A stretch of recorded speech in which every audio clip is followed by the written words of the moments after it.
Hey there, nerds. Jimmy and Chase here. We're going to start a little new segment where we just deal with cinema and the cinema files here who love the movies and, frankly, who have a history of seeing the movies.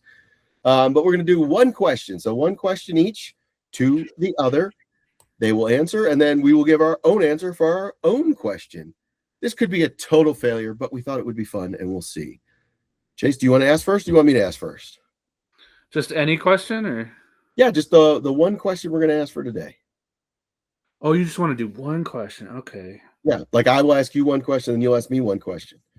And then obviously we'll have a series of this. So each time we'll have a question. So this is kind of a rip-off, but I'm going to do it anyway. I've thought a lot about this question over time. So do you know what Letterboxd is? Yes. You ever see the interviews where they ask the people, what's your top four? I don't think I have. They basically ask, like, so have you used Letterboxd before? I have when it originally came up, but I haven't really. So there's a top four that lists, sort of gives people an idea of what kind of movies you like. Okay. So that's what they do in their interviews with like actors and stuff. They'll ask them, what is your Letterboxd top four? Okay. So it doesn't necessarily have to be Letterboxd, obviously, but what is your top four of all time? Movies of all time. Number one is always A New Hope. I just think Star Wars New Hope it encapsulates all that Star Wars has become. But do you like New Hope over Empire? I like New Hope better because it's a self-contained movie. I realize Empire is a better movie, but it's not a standalone. So that's why I say A New Hope. It's it has everything that all the other Star Wars movies are. So the other ones don't exist. That one's just fine as it is. Exactly. But I fully admit, don't come at me. I know Empire Strikes Back is a better movie, but I enjoy watching A New Hope more. If anyone gives you shit for liking New Hope, they can fucking screw. Exactly. Wow. And I should have told us in the beginning, these are questions we did not give each other ahead of time. So these are literally shooting from the hip. I would have to say, this is a weird one, and then I'm trying to decide in my head which I like better, Godfather, Godfather 2, but I'd have to say Godfather 2. I just love the back and forth with Michael and Vito, seeing Vito as a younger man, that they're basically showing the rise of each of them and how they're taking over their families. I think Robert Duvall's involvement in 2 is I love that so much in the first one. He wanted nothing to do with it. Yes. Because he feared what was going to happen to him. And then you see that happen. He literally becomes his father. He predicts almost everything, and it's very much like the reluctant hero, and that he did not want to do this, but because his dad was gunned down in the first one, and the family, Sonny, are you kidding me? But then Sonny gets gunned down, so now it's up to Fredo. Well, when he kills those people in the restaurant, that changes him. Yeah, it does. And it's literally like nobody else can do this. So if he doesn't do it, the family is going to be taken over and destroyed. So it's got to be him. And then we see in the second one, really his power. And I mean, at the end of the first one, you see he just kills all the other families, the head of the family. So he does his power grab. But the second one is him actually running the family, and he's trying to make it legit, but it's just not working. I just think it's so good. The story is so good. You see Vito and his rise to America. Funeral scene, is that that's in the second one, right? Which funeral scene? When they're all at the funeral. Sorry, when they're at the funeral, and that's when he's having everyone killed. That's in the first one. Is that the first one? Yeah, when Sally comes up to him, and it's Abe Vigoda. And he's like, I have a meet on my turf. I'll protect you. And then that's when he realizes he's the guy that's double crossing him. Yeah, that's at the first one. Okay. The second one, they do have the funeral, but it's Vito's dad who was killed and his brother who was killed. And that's the whole reason why he comes back to Italy to kill the dude that killed his family. And that's another great scene where he's like, oh, you took the name of the city. That's funny. What's your real name? And I don't remember what his real name is. I'm probably gonna get shit for this, but I interrupted you. I'm sorry. Go ahead. No, you're fine. You're fine. What's up? That scene when they're all at the funeral and everyone's getting killed. Well, Again, probably gonna get shit for the. I think you might be mixing things up there. If you're talking about the scene I'm thinking of, the funeral is them sort of giving their, saying goodbye to Vito and all that. It's the baptism scene with Michael's Is that what it is? niece or nephew, who happens to be played by Sofia Coppola as the baby. The baptism is where he goes and they show all the killings. Okay, my bad, my bad. It's been a while since I've seen it. No, and But that's why I said, folks, we just are shooting from the hip. So this is our memories playing with each other. And yeah, so no, that's but the part I'm saying people are probably gonna give me shit for is I never sort of connected that with. I assume you've seen Breaking Bad. yes. Do you remember the part when he does that? He has everyone killed in a matter of 8 minutes. Is that I think it was. the series finale? No, there's a part when. Oh, it's after Gustav. That's his name, right? Oh yes, no, I do. When he After gets he's his face killed, blown. and Walter has all of Mike's people killed I do remember that. Yes. because he's tired of paying them Yep. all this money. One, he's under their thumb. Like even if he can't get out at all. So he has them all killed in a matter of I eight forgot. minutes No, or something. I didn't. I guess I didn't put two and two together. That that is good. It's got to be inspiration from Godfather. I mean, I think so. Yeah, that's so. I'd say Godfather 2. Oh man, I don't know if I've gone down this far the rabbit hole as far as because people always ask what's your top favorite movie. You're like, okay, yeah, that's it. Um, I'll tell you what. Give me a second to think, and let's put this one back on you. What's your top four Letterboxd? all right. So this one I've thought a lot about. So I broke it down into genres. So my first one is also sci-fi. It's the one I've talked about a lot. It's Blade Runner 2049. So that one covers my favorite and sci-fi. And then the one I sort of combine into action and drama is Heat. Ooh, yeah. And then favorite comedy is Superbad. And then Interesting. favorite horror is Hereditary. That's a good list. That's I don't mean to bring this up to sadden you because I know you had a very close relationship with your father. I saw Heat in the theater with my dad, and it was so phenomenal. And it's ironic that we brought up a movie that both has Al Pacino and Robert De Niro in very different roles. But I saw that with my dad in the theater, and we'd seen Godfather as well in re-releases, and then Godfather 3. And it was so cool to see the first time Al Pacino and De Niro were on screen together in that movie with my dad, he doesn't know this, but he's the reason why I love movies. And it was just such a good movie, such a good interaction with the actors and all that, and just being able to share that with my dad. That's yeah. Yeah, I remember behind what I thought was behind my dad's back, so he didn't know. I got money from my mom, which is just his money, of course, Yeah, and I took him because I paid for it. That was in my mindset. I took him to see Face Off. that's funny. Do you like it? Oh yeah, we loved it. I remember what theater we went to. It was for Father's Day, I believe. Oh, that is so cool. What year did that come out? Face I Off. don't remember. It has got to be a 90s movie. 97. So I was 8 years old That's awesome, Jace. watching that very not appropriate for kids movie. Yeah, a little bit. That could have been worse. Could have been worse, but that's funny that you're Yeah, that young. they only ever made me leave one movie ever in all the years that we ever saw a movie, and it was only one. What was that? End of Days. I've never seen it. I know of it with Arnold Schwarzenegger. Yeah. I've never seen it. There was a whole bunch of scenes that were kind of pushing my mom's patience. And then there's a scene where it involves a priest that assassinated some official, and they capture him. Well, before they capture him, he had cut his tongue off, so he couldn't talk. So there's a scene later where they come to talk to him again to try to get information from him, Yeah. and they discover that the devil had gotten to him Mm. and pinned him to the ceiling like a cross in a cross form and cut his stomach open so his entrails are hanging out. And that happened, and mom goes, "Nope."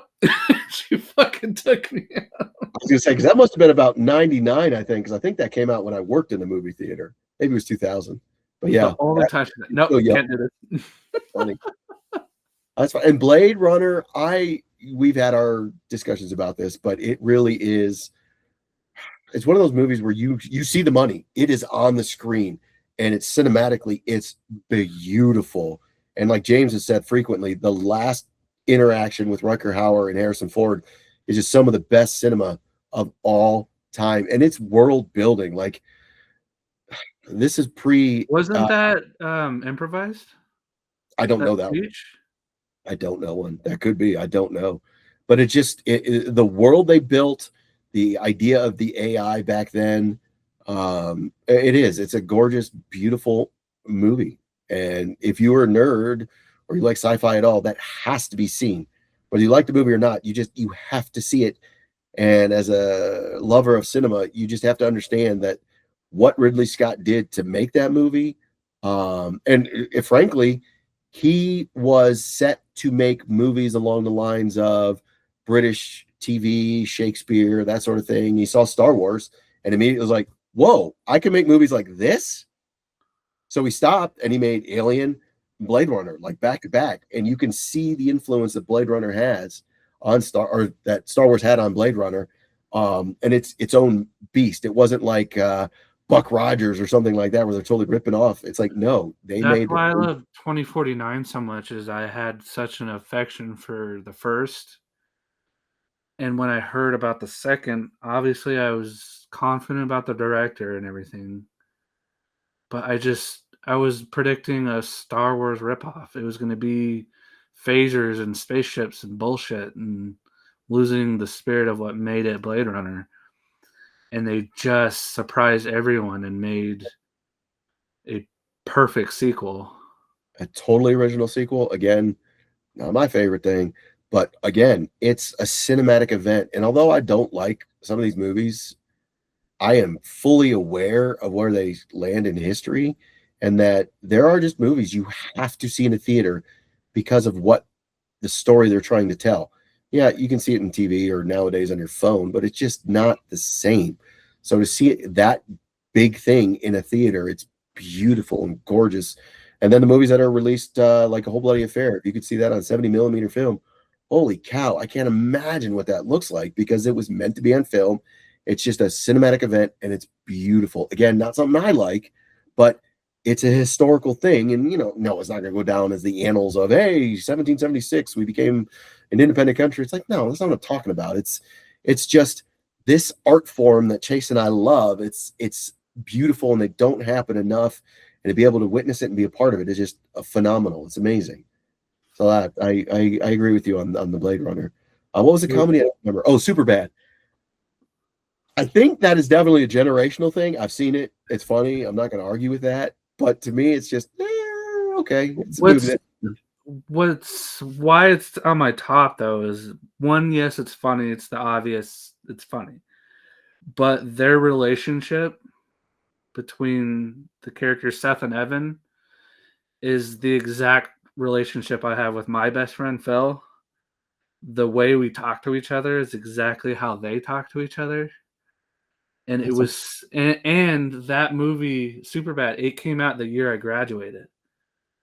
And if you remember, the characters are graduating yeah, and they're having to face a reality where they're not together anymore. and that's real. It was Luckily for very you, timely. It was very timely. you're still best friends. But that could be yeah. Well, Chase, you got me thinking. I don't know. Like this doesn't come top of mind where it's like, yeah, this is one of my favorite movies. But if it's on TV, I watch it. It has literally affected me more than any other movie in history, including Star Wars. I gotta go with Jaws. Jaws just fucked me up as a kid. I'm sure I saw it way too soon, but it was PG, so you know, whatever my parents were thinking.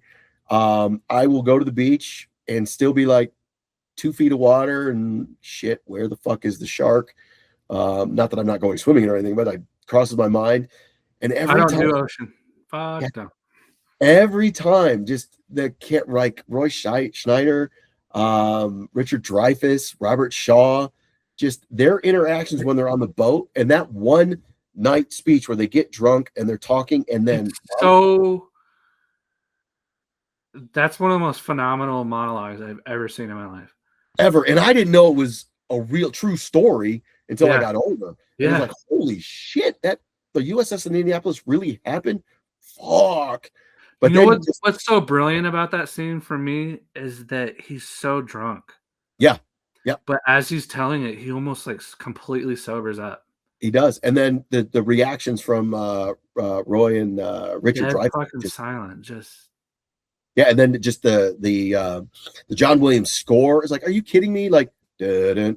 It's like isn't that. there? I'd have to watch it again, but isn't there a part after he tells it? They're really emphasizing the Yep, sound design, so you can hear the boat and exactly. you And can that's hear where the the. shark thing comes back in, and you hear the ding ding from the little flash thing that they shot him with earlier. And yeah, Uh-huh. it's like the shark is listening to the story. Is like, oh yeah, I'm gonna fuck with you even more. It's just, and it's at night.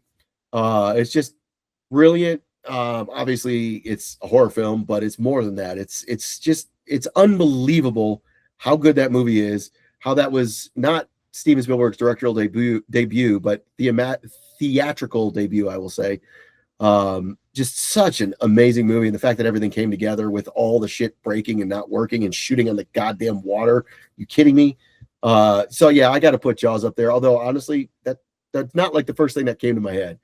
So I got to put that as Got well too. a I got a critic friend. His name's Jeff, and he's always at the screenings and stuff. He's a very prominent, Howard? huh? That Howard? Jeffrey Howard? Or is it a Yeah, different one? I think so.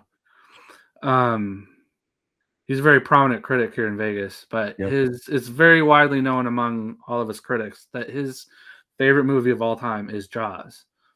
He has some of the coolest memorabilia I've ever seen. He has a poster of the classic Jaws poster signed by everyone you can imagine. Holy shit.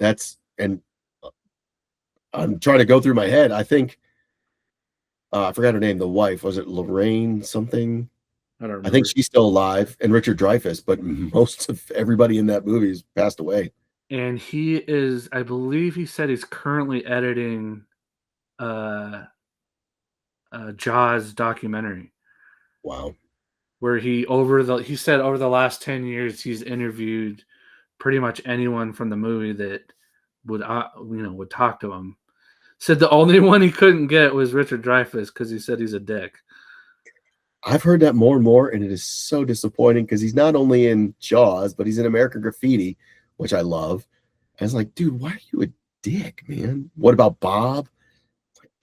That was disappointing. I've heard that before. I heard he charges like hundreds of dollars for an autograph. My buddy who worked at Comic Con somehow got a autograph of a American Graffiti poster with him, and I have no idea if I can't imagine he paid for it, but somehow I do have an autograph of Richard Dreyfuss on American Graffiti. But yeah, I've heard he's a dick, and that's sad. Yeah. So Chase, I'm going to follow your lead and do the comedy. I Nothing's really jumping out as this is the comedy I have to watch, but the one that I just love watching, and every time it makes me laugh, and my wife and I love it. We didn't meet up about it, but we watch it all the time. Dumb and Dumber. It is the height of stupidity. To me, it introduced Jim Carrey as here's what he can do. And then it introduced Jeff Daniels as what he could do. He was a serious actor You know what I completely. find extraordinary about that movie is that it's stupid. It's called Dumb and Dumber, but to say that it's a stupid comedy is underselling it so much. Yeah, there are There's some jokes in there that if you are dumb, you're not going to get. there's such a brilliance to it. Yeah. There's I don't think you can make that movie, as dumb as it is, without being clever, Yeah, without having, being very intelligent. yeah. And And I I do just think Farrelly Brothers, that's who they are. Like people say, oh, they make stupid movies. Like that's fine, but every one of their movies has a touching element to it that kind of hits you in the feels. Um, that I just enjoy. And I know it, and that sounds stupid because I mean they make Kingpin and all these Dumb and Dumber 2. But I don't know. I just thoroughly enjoy Dumb and Dumber. Jeff Daniels is brilliant. The two of them together are just fucking hilarious. There's so many one-liners that I just repeat on the daily. It's got oh, Charles Rocket, who's the first dude to say fuck on live TV for SNL. Terry Garr, who has passed away, but she was fucking brilliant. I forgot the main woman's name. Oh shoot, I can't remember her name, but she's beautiful and awesome in that movie. so And you're it's saying there's a chance. exactly everything about I want to make love to a schoolboy. It's like what? I Everything. just really want to make love to a schoolboy. So, just everything about it is so dumb, but perfectly written, perfectly acted. The Yeah, moment in the bar, the moment in the bar. What? No way. yeah, We've landed on the moon. and just like I'm gonna send out the vibe. Tell her about my rapist wit. It's like, what the fuck are you talking about? Their tuxedos. Even when they first entered, he nails them with the cane. Oh my god, just everything about that. Just the bathroom scene with Jeff Daniels taking a shit. It's like, dude, I can't say enough how much that movie makes me laugh. And every time I watch it, like I'll watch comedies and be like, oh, that's funny, but I've seen it a million times, so it's not funny. Not Dumb and Dumber. Every time it makes me laugh. The sequence that always made me laugh, I don't know about the most, but it always caught my eye, was when he's imagining what his life would be Mhm. with her, hanging out with her rich friends and everything.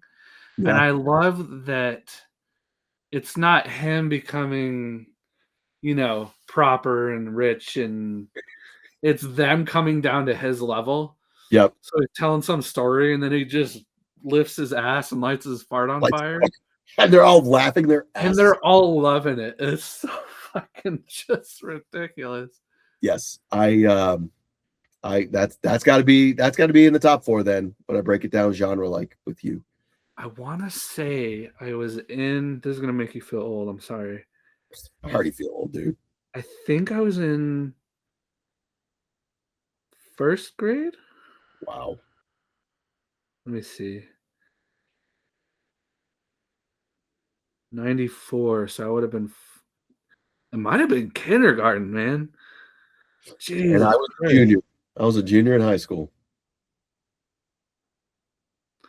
Um, I saw an interview with, Jeff Daniels, and it was on Conan, I think, and he was talking about, he was asked, "Did you realize how big Dumb and Dumber was going to be? Like, could you see it? Could you, sense it?" He goes, "You always hope, but there's no way of knowing." Yeah. Said, "The part that surprises me most about Dumb and Dumber is we clearly made it for a demographic, the 13 to 30 dudes, It says the part that surprises me was when you have these guys in their 60s, and he's like, they have portfolios, all right, and they have 401ks, and they come up to me and you go, you know something? I think Dumb and Dumber just might be the best movie ever made. Like, it's just That's because that surprises me. one of my favorite stories is Jeff Daniels talking about he was in a celebrity golf tournament or something, and Clint Eastwood came up to him and he's like, oh shit, like what are we gonna talk about? Whatever. And Clint Eastwood intimated how the scene where he takes a shit, he's like, I've had that happen to me. It's unbelievable how that's awful. And it's like, what? Clint Eastwood? Come on, man. But it's like, that's hilarious. What's that one actor's name? He is in fuck, I can't remember. I'm trying to think of a movie he's been in that you would know. Oh fuck. Is he in Dumb and Dumber? No, he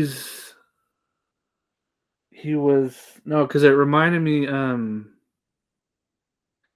Okay, there's an actor. He's really well known for being able to do a really good impersonation of Jack Nicholson. Okay. Do you know who I'm talking about? I Shit, do not. I can't remember what he's been in until I to search for his name. Um, hold on one second. I'm sorry. No, you're fine. Let's see. He was just in Tulsa King. I've been hit or miss. I haven't seen all of them.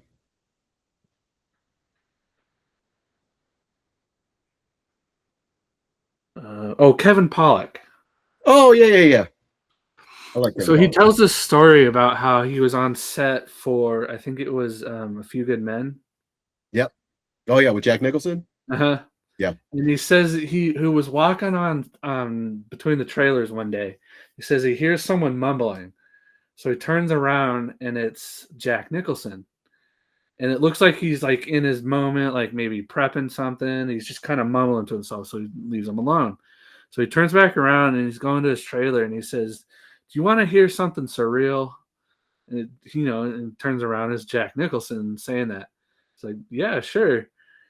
And he says when he was doing the way he talks about it is like, I was doing a movie called Chinatown. He says it to him like that, like, you've never heard of this Heard of movie. it. Yeah, Chinatown, And he was doing a there was it the director's daughter? I forget who he says, but it was I think it might have been the director. His daughter comes walking up and he says, at that point, I had just been started banging her about 3 weeks ago, and didn't have the heart to tell him about it.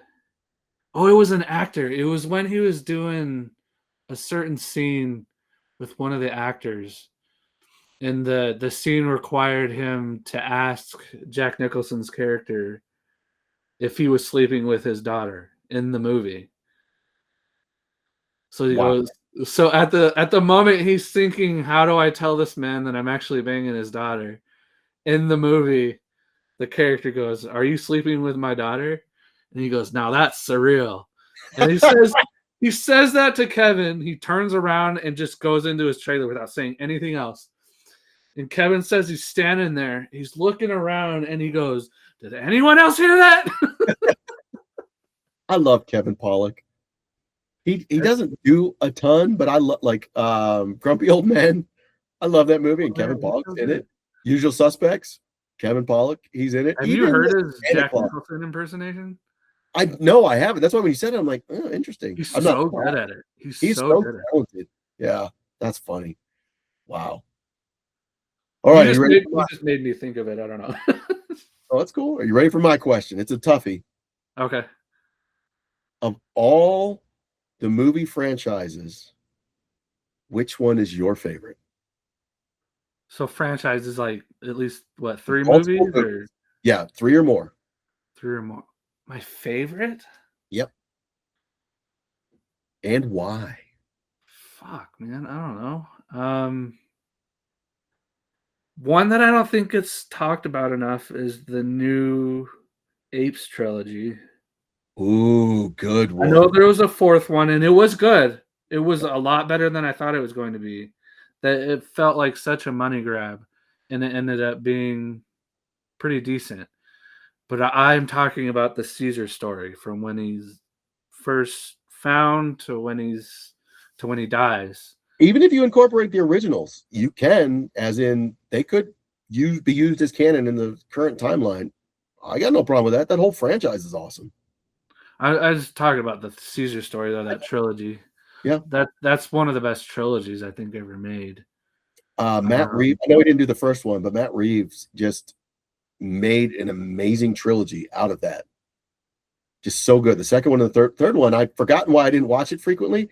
And then I rewatched it. I'm like, well, that's why I don't watch it a lot, because it's fucking I sad as thought shit. for a long time that it was widely considered the third one was the best.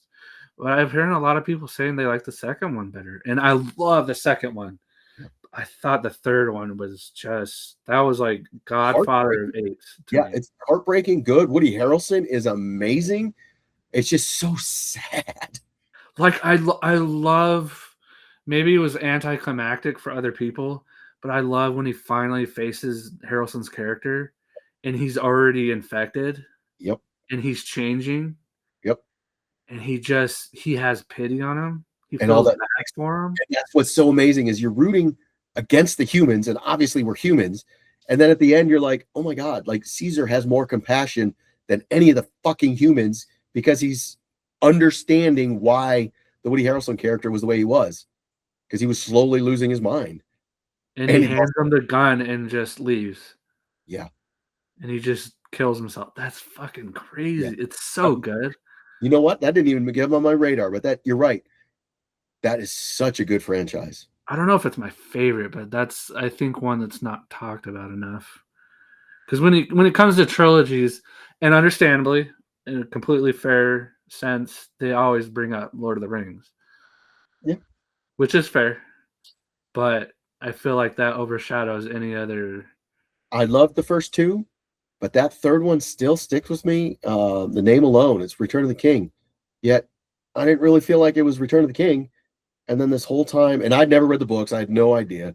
Frodo's supposed to be the hero, and Samwise is the one who actually did all the hard work. And it's like, thank you, Frodo. So no, I was not a fan of the final movie in that series. So there's that one. A new one was the Knives Out trilogy. I I could see think that. That's certainly not over. I'm assuming they're going to keep making them. yeah, they want to, but so far as just a trilogy, he nailed. They got 3 for 3, which I think is extremely hard to do.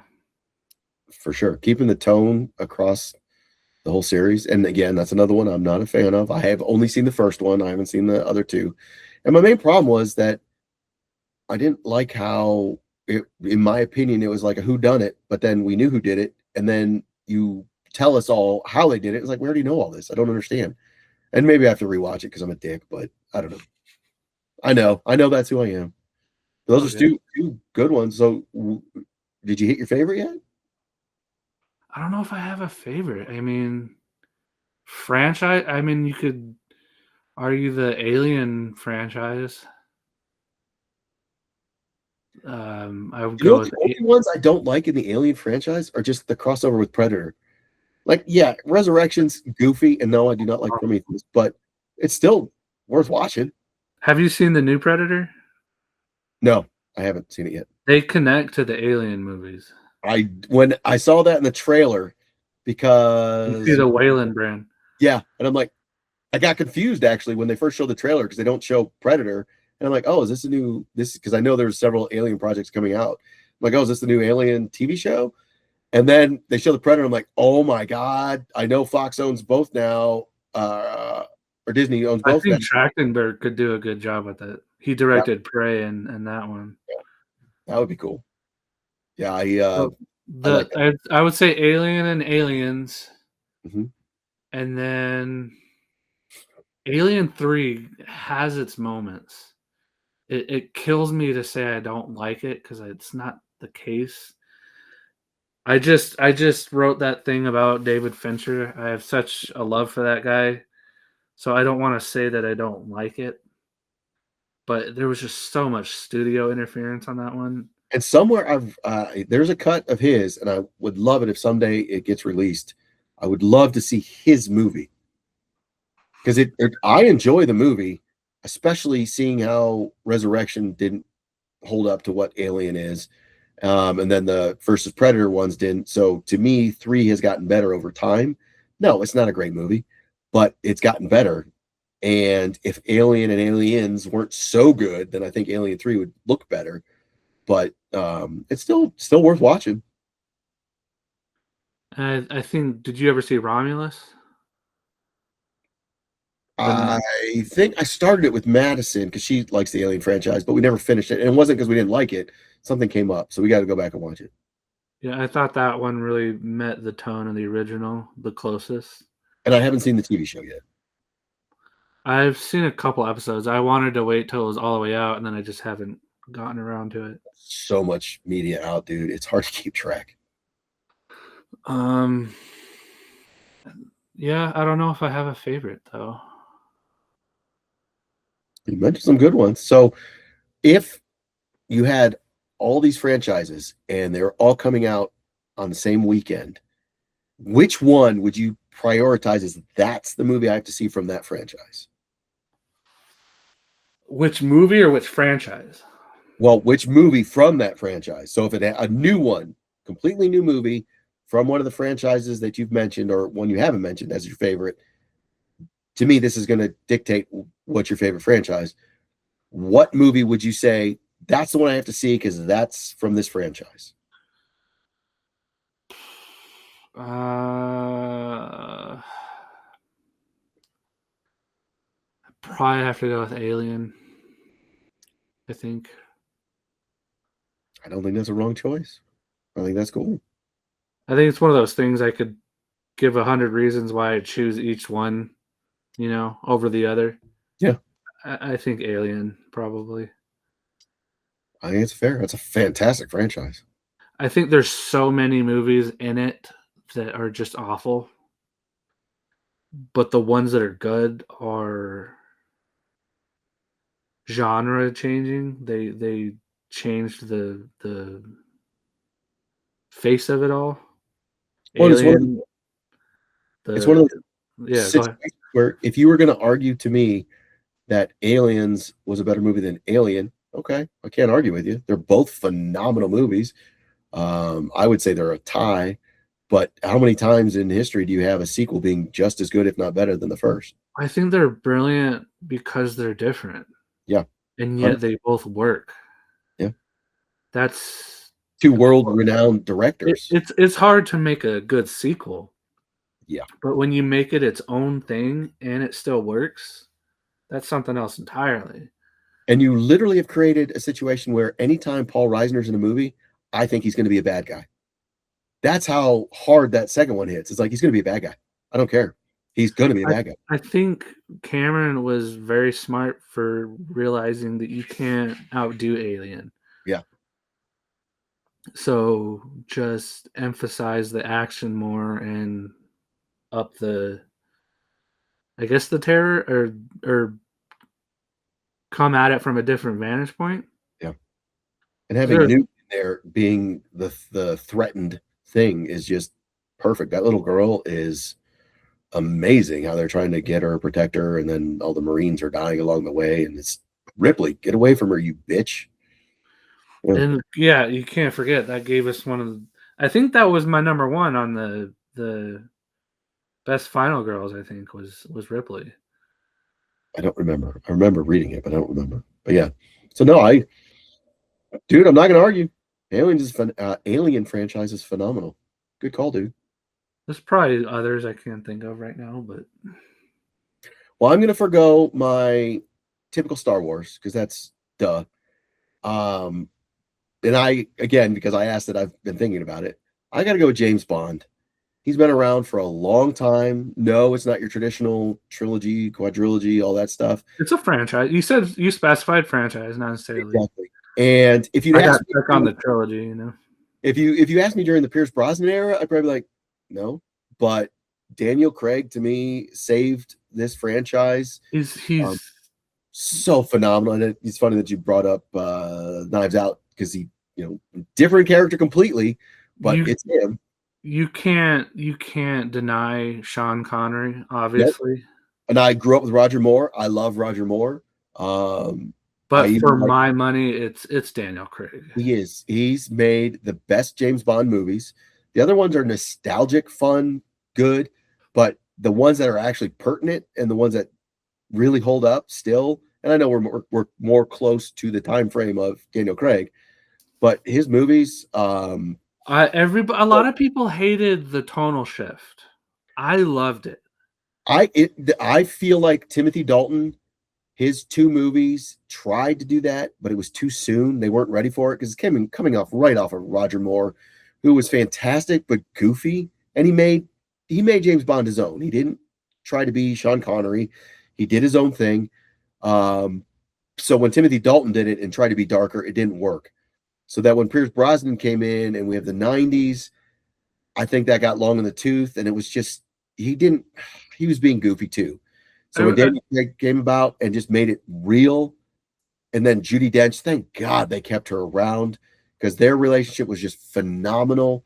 Casino Royale is just a great introduction the to a new fact James that Bond. the guy that did, I know he's a talented director, so I get it to an extent, but the guy that did Casino Royale did Goldeneye. Yeah. And you could argue Goldeneye is the best of Pierce Brosnan, Yeah, but for sure. it's just the tone is still goofy. How do I just how do you make a poker game so exciting?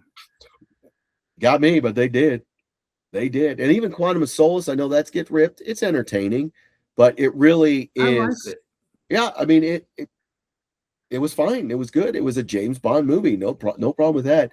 But There's obvious issues and for obvious reasons, yeah, but and that's when you add into it what was actually going down in real life with the writer strike. It's like, yeah, but when you watch Skyfall and it was like, wow, this is a James Bond movie. This is so Skyfall good, is just so good. To me, that's the peak of Daniel Craig as James Bond. But it's not like which Spectre. do you like better, Casino Royale or Skyfall? It's hard to tell. I like Skyfall better, but I think Casino Royale had more risk because you're introducing a new Bond. You had to make us enjoy this Bond, and it turned out to be such a good movie. And it's one of the That's only Bonds that the tie between the first one and the last one, there's a thread through it.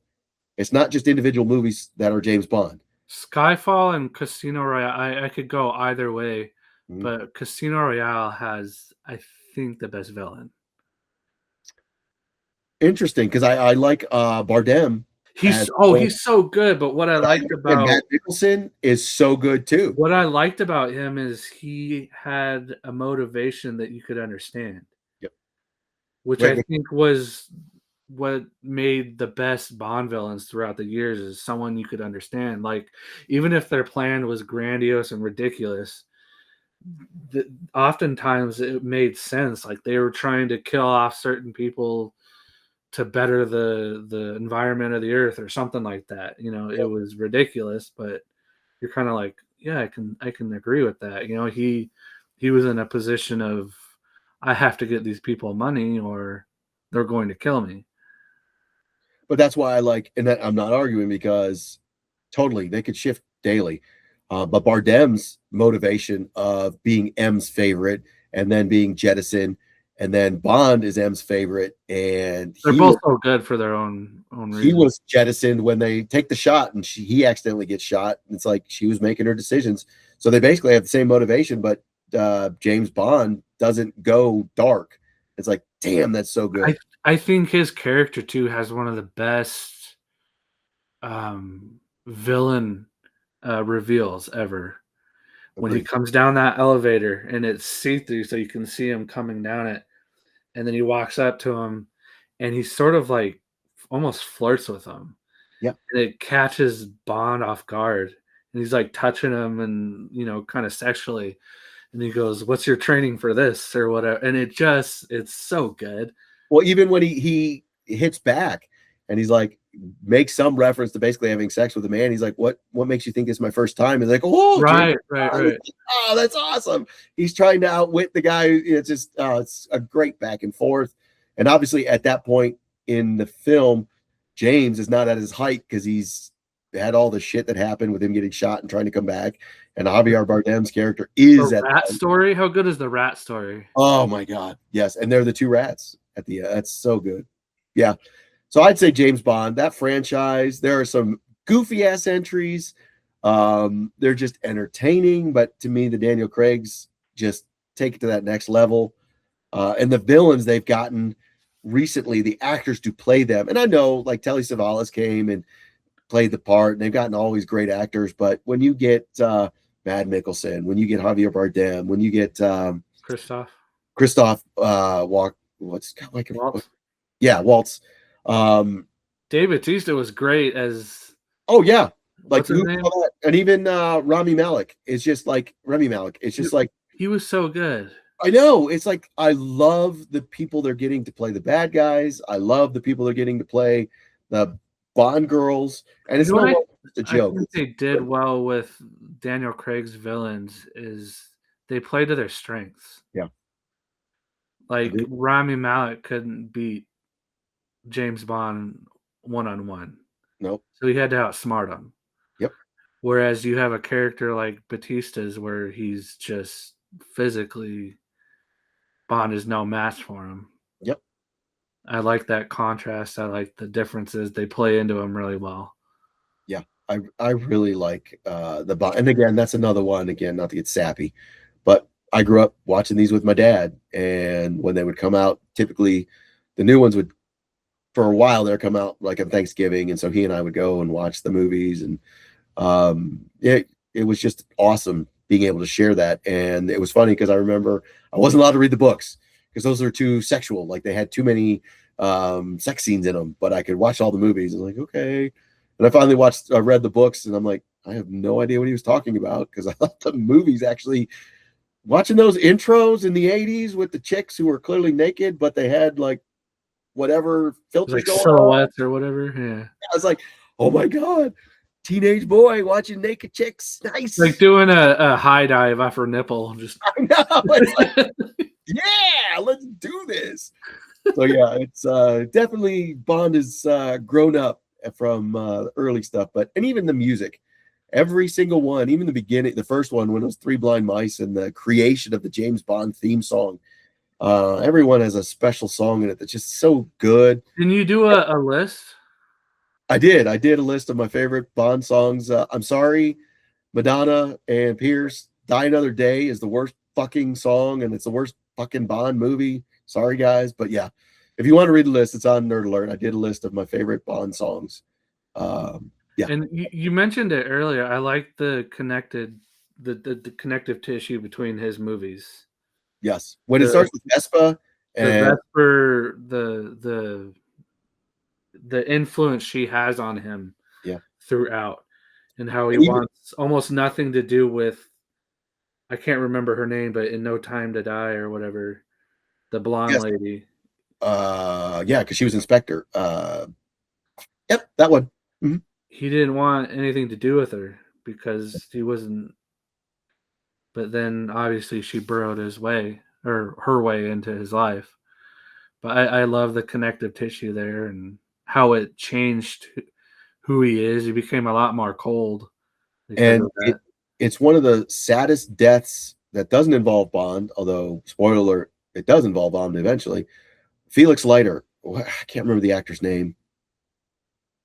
He was in Westworld. He's going to be in the new Batman as uh,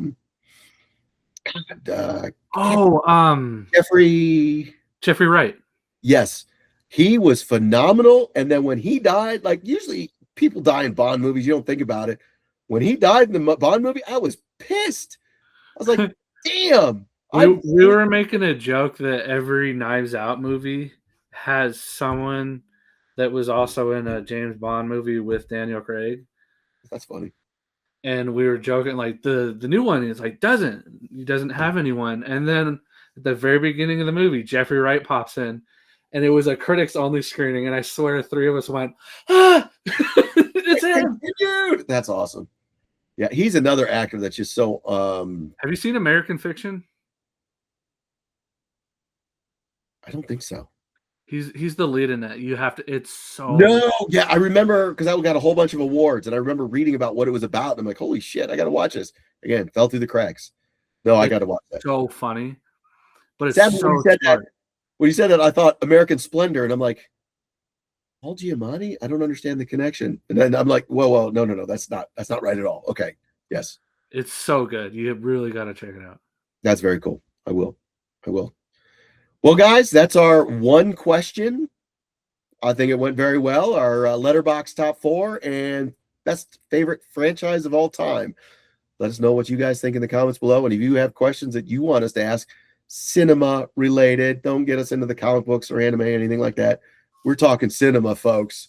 Let us know in the comments below. But that's what we got. Let us know your top four and your favorite franchise. Figure it out.